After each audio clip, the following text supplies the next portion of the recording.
GTR.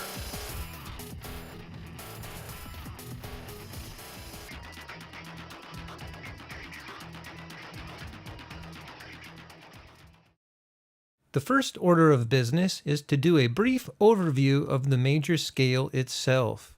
Now, the major scale is a series of 8 notes, 8 being the pitch name repetition of 1, in which the connection between successive notes are built upon a formula of half steps and whole steps. By moving in a simple formula of half steps and whole steps, we can build a major scale from any note of the musical alphabet. And of course, a half step equals the movement of 1 fret, and a whole step equals the movement of 2 frets. Next, I'd like to talk to you about the degree of scale. And this pertains to the position of where the tone in the scale resides, and this helps us build triads and more complex chords, such as 7th, 9th, 11th, and 13th chords.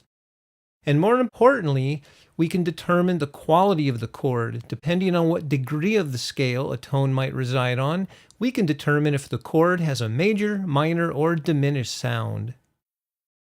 To further illustrate my point of working in the key of D major, I'd like to introduce you to one of my favorite reference tools, the guitar wheel. Check it out. I'd like to talk to you about the key of D major, a little bit of theory, and I'd like to use the guitar wheel to demonstrate this. So let's zoom on in and let's look at the master key area. And this tells us the key of D has 2 sharps in the key. And by moving to the outer edge, these numbers here represent the degree of scale.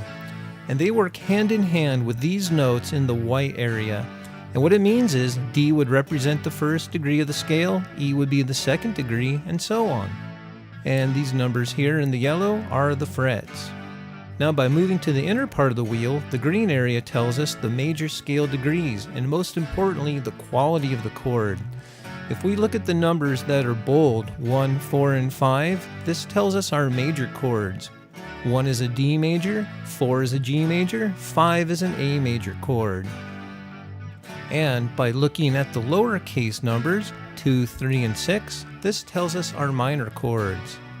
2 is an E minor, 3 is an F sharp minor, 6 is a B minor, and 7 is our diminished. Now, what I'd like to do is talk about the chords used in the canon in D. Let's do some quick analysis. And we can tell here in the first bar of the song, our chords would be a D major, A major, B minor, and F sharp minor. So we would have a 1, 5, 6, 3 progression. The second measure has a G major, D major, G major, A major, which would be a 4, 1, 4, 5 progression. Okay, great. We've just learned some basic theory.